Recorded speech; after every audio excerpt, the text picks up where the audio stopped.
नमस्कार दोस्तों, मैं हूं आपका दोस्त नरेंद्र एंड फिर से आप लोगों का स्वागत है मेरे चैनल पे जिसका नाम है कुछ कही कुछ अनकही। दोस्तों, सबसे पहले आप सभी सब्सक्राइबर को जिन्होंने मेरे इस चैनल को सपोर्ट कर रहे हैं, जो मेरे वीडियो को वॉच करते हैं अपना कीमती समय निकाल के, उनको मेरे दिल से बहुत बहुत धन्यवाद। आप लोग इसी तरह मेरे चैनल को सपोर्ट करते रहिए ताकि मैं आप लोगों के लिए नई कहानियाँ लाता रहूँ। और अगेन आप लोग जो मेरी कहानी देखते हैं, सुनते हैं, अगर आप लोगों को कोई भी ऐसा एरिया लगता है जहाँ पे यू फील लाइक कि इम्प्रूवमेंट का है वहाँ पे, तो प्लीज़ कमेंट बॉक्स ओपन है, आप मेरे कमेंट बॉक्स में जाइए और वहाँ पर जाके अपने फीडबैक लिखिए ताकि मैं आप लोगों के लिए बेटर कंटेंट हर हफ्ते लेकर आता रहूँ। अगेन दोस्तों, मैं सॉरी बोलना चाहूँगा, थोड़ी सी मेरी वीडियो लेट हो जाती है बिकॉज मैं और काम भी करता हूँ, बट मैं कोशिश करूँगा कि आप लोगों के लिए विदाउट एनी डिले करके मैं आप लोगों के लिए टाइम पे वीडियो लाता रहूँ। आज दोस्तों मैं लेकर आया हूँ पीजी रूम पार्ट 2। जिन्होंने पीजी रूम पार्ट 1 नहीं सुना है, मैं उनसे रिक्वेस्ट करूँगा पहले जाके आप मेरे चैनल पे पीजी रूम पार्ट 1 सुन लीजिए ताकि आपको पूरी कहानी का आइडिया लग जाएगा। प्लस मैं उसका लिंक अपने डिस्क्रिप्शन में मेंशन कर दूंगा, तो प्लीज़ पहले पार्ट 1 सुन लीजिए, then come and watch part 2। Without any further delay let's start the intro. दोस्तों, ये कहानी मैं वहीं से शुरू करूंगा जहां पे मैंने पार्ट 1 में ख़त्म करी थी।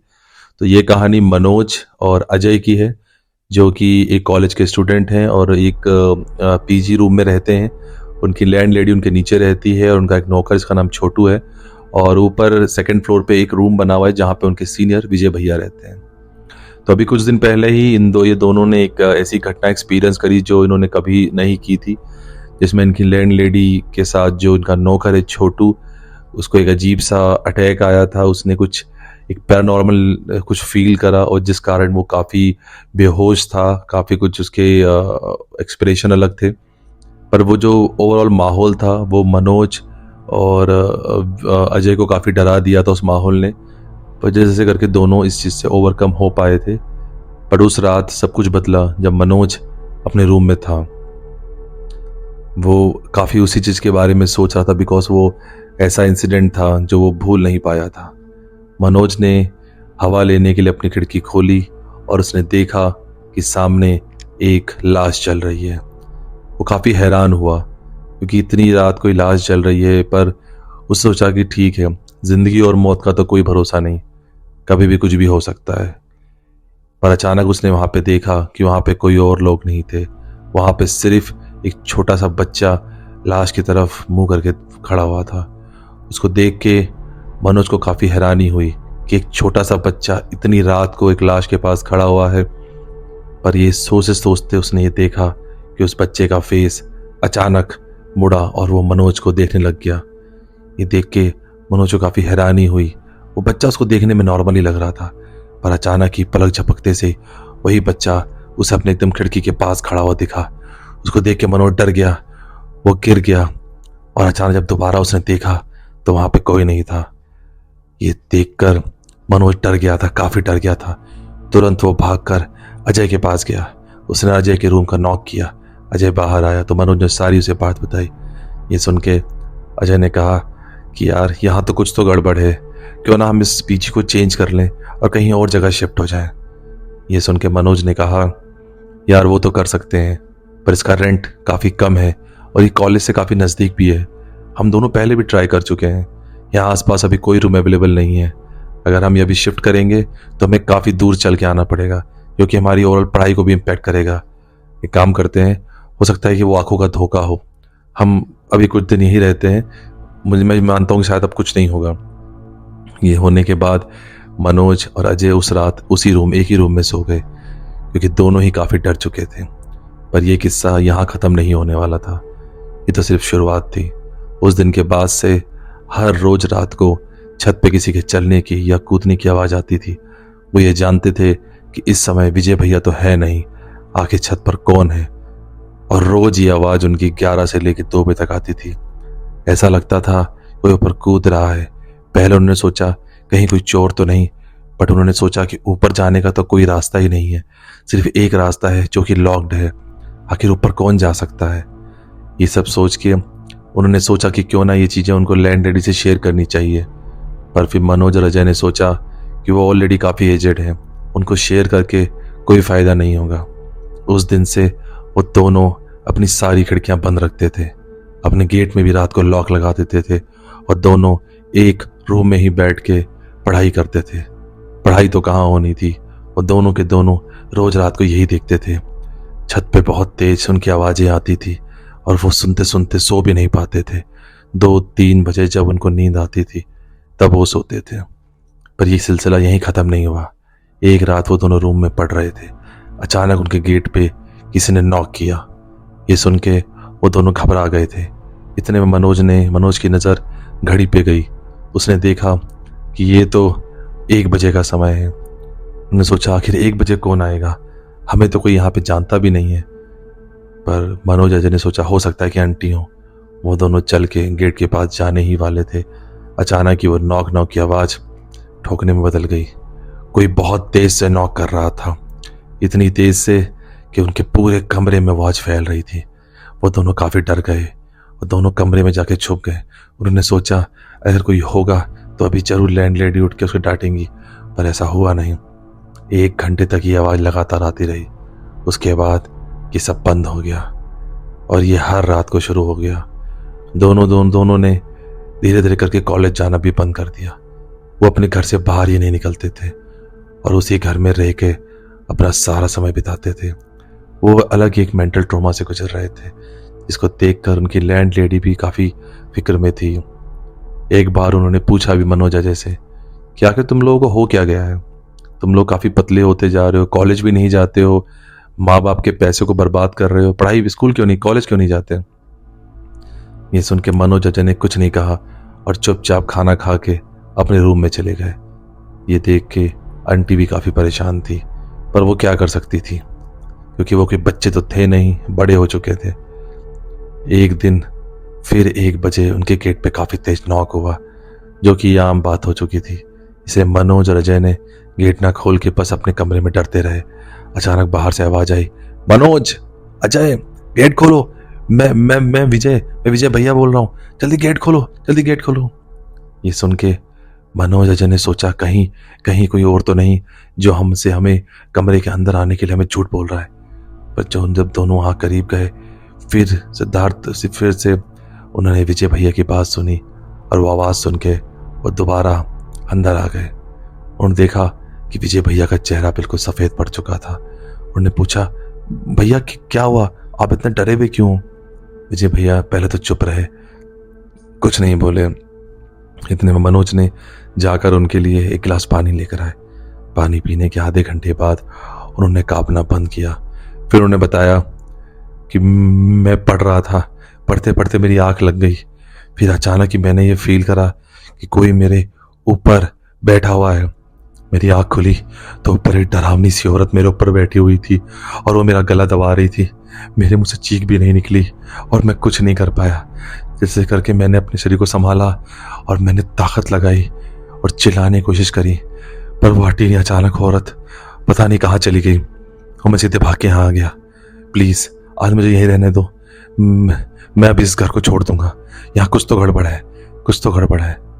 ये सब सुनने के बाद मनोज और अजय ने भी अपनी सारी दास्तान उन्हें सुनाई। ये सुन के विजय भैया ने कहा, तुम दोनों बेवकूफ़ हो क्या? जब इतने दिन से तुम लोगों के साथ सारी घटना हो रही हैं, तुम लोग कर क्या रहे हो यहाँ पे? चले जाओ, इससे पहले कुछ अनहोनी हो जाए, चले जाओ यहाँ से। ये सुनने के बाद जैसे ही सुबह हुई, विजय भैया ने बिना किसी समय व्यर्थ करे वो अपने रूम में गए, सारा सामान पैक करा, आंटी को सारी बात बता के वहाँ से चले गए। ये सोचने के बाद आंटी ने मनोज और अजय को ही पूछा, क्या तुम लोगों को भी ऐसा कुछ फील हुआ है? मनोज अजय ने कुछ ना कहते अपने रूम में ही चले गए। फिर मनोज अजय ने काफ़ी सोचा तो उन्होंने सोचा कि ठीक है, हम इस महीने का किराया तो दे ही चुके हैं, क्यों ना इस महीने हम यहाँ पर रह लें और अब हम अगले महीने रूम देखना शुरू कर देंगे। पर उन्हें नहीं पता था कि आज की रात उनके लिए बड़ी मुश्किल रात होने वाली है। वो दोनों हमेशा की तरह खाना खाकर अपने उसी रूम में बैठ के पढ़ रहे थे। अचानक इतने में अजय का ध्यान किचन की तरफ गया। उसने देखा कि किचन से कोई औरत निकल के उनके रूम में गई। ये देख के मनोज ने बोला, अजय मैंने कुछ देखा है, अपने यार किचन से कोई औरत है अपने घर में। इतने में उसने बोला, नहीं यार कोई नहीं होगा, तुझे डर लग रहा है।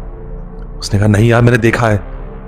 आपस में बात करते करते मनोज और अजय ने हिम्मत दिखाई। उन्होंने कहा क्या होगा यार, चलो देखते हैं कहीं कोई चोर वोर तो नहीं हमारा सामान लेके चली जाए। वो दोनों उठ कर गए। उन्होंने हिम्मत करके, डर तो दोनों ही रहे थे पर एक का साथ दूसरा और दूसरे का साथ पहला दे रहा था। वो गए, उन्होंने कमरे की लाइट डरते हुए जलाई और कमरे में कोई नहीं दिखा। पर मनोज ने चीज देखी, उसकी खिड़की खुली हुई थी, क्योंकि वही खिड़की है जहां पर मनोज को बच्चा दिखा था। मनोज ने अजय से कहा यार ये खिड़की किसने खोली, तूने खोली क्या? ये तो मैं बंद रखता हूँ। अजय ने कहा नहीं भाई मैंने नहीं खोली खिड़की, तो मैं तो कुछ खोलता ही नहीं, हम तो घर से निकलते ही नहीं है। ये दोनों बात करते करते दोनों जाके हॉल में खड़े हो गए। दोनों कांप रहे थे पर कुछ समझ नहीं पा रहे थे क्या करें। इतने में मनोज ने कहा यार एक काम करना यार, मेरे लिए एक गिलास पानी तो लेकर आ। और ये बात करते करते अजय किचन में गया। अजय से किचन में गया, वो पानी भर रहा था। पानी भरते भरते उसकी नज़र ऊपर गई और वो वहीं खड़ा खड़ा रह गया। उसकी आंखें खुल के फट चुकी थी। उसने देखा कि ऊपर शेल्फ पे एक औरत बैठी हुई है जो सीधे अजय को ही देख रही थी। ये देखे अजय पीछे हटना शुरू हो गया। इतने में अजय मनोज ने पूछा कि क्या हुआ? अजय कुछ नहीं बोल पा रहा था। अजय पीछे गया। इतने मनोज ने कहा क्या देख लिया? अजय का चेहरा और आंखें पूरी सफ़ेद हो चुकी थी, वो कुछ बोलने की हालत में नहीं था। ये देख के मनोज ने हिम्मत करके किचन के पास देखा और उसने भी उसको देख के दोनों ही पीछे हट गए। दोनों कांप रहे थे, खड़े थे, समझ नहीं पा रहे थे क्या करें। एक बार सोचा कि क्यों ना गेट की तरफ भागें, बट उनको लगा कि अगर वैसा करेंगे तो वो औरत उनके पीछे पड़ जाएगी। धीरे धीरे वो औरत नीचे आ रही थी और उसका चेहरा उनको साफ दिख रहा था। वो एक अजीब सी हंसी अपने चेहरे पे थी और उसकी आंखें खून की तरह पूरी लाल हो रखी थी। ये देख के दोनों ही कांप रहे थे पर वो चिल्ला नहीं पा रहे थे, हिल नहीं पा रहे थे, कुछ कर नहीं सकते थे। धीरे धीरे औरत उनके आगे बढ़ रही थी। वो दोनों कांप रहे थे और कुछ नहीं समझ आ रहा था। आंखों से आंसू आ रहे थे पर वो हिल भी नहीं पा रहे थे। चिल्लाना चाह रहे थे पर उनकी आवाज़ जैसे उनके गले में ही अटक के रह गई हो। ऐसे करते करते वो औरत उनके पास आते गई और वो दोनों कब बेहोश हो गए उन्हें पता ही नहीं चला। जब सुबह उन दोनों की आँख खुली तो उन्होंने देखा कि काफ़ी सारे लोग उनके आसपास इकट्ठे हो रखे हैं और उनकी लैंडलेडी रो रही हैं। उनको देख के उन्होंने पूछा आंटी क्या हुआ, आप रो क्यों रहे हो? आंटी ने पूछा तुम दोनों को क्या हो गया था, बेहोश पड़े हुए हो, गेट भी नहीं खोला, गेट तोड़ना पड़ गया, क्या तुम लोगों ने कल कोई नशा किया था क्या? ये सुन के मनोज अजय तुरंत ही उनको सारी बातें याद आ गई और उन्होंने आंटी को सारी बात खुल के बताई। आंटी भी काफ़ी घबरा गई और आसपास के लोग। ये सुनने के बाद मनोज और अजय उन्होंने बिना किसी समय व्यर्थ करे वो तुरंत ही अपना सामान उठाया और वहाँ से निकल गए। कहाँ जाके रहे उन्हें खुद नहीं पता था, पर जैसे करके उस घर से निकल गए। कुछ समय बाद उन्हें खबर मिली कि वो जो लैंड लेडी थी और जो छोटू था वो एक रात अचानक अपने घर में मरे हुए पाए गए। कैसे हुआ, किसने किया, उन्हें नहीं पता। पर आज भी जब वो दोनों अपने कॉलेज जाते हैं उस घर की तरफ से होते हुए जाते हैं और जब भी ना चाहते हुए भी उस घर की तरफ उनकी नज़र चली जाती है और उनको उस औरत का भयानक चेहरा याद आता है। आज भी वो घर खाली है, कोई भी वहाँ पर रहता नहीं और वो कहानी आज भी लोगों को सताती है। आज भी कई बार लोगों ने उसके छत पे किसी को खड़ा हुआ पाया है, एक औरत और एक बच्चा।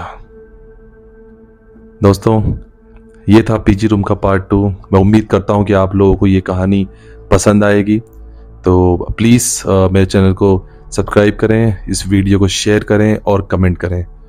और फिर मैं आता हूँ अगले हफ्ते आपके लिए एक ब्रांड न्यू कहानी लेके। तब तक के लिए thank you so much for supporting and have a good day, see you, bye.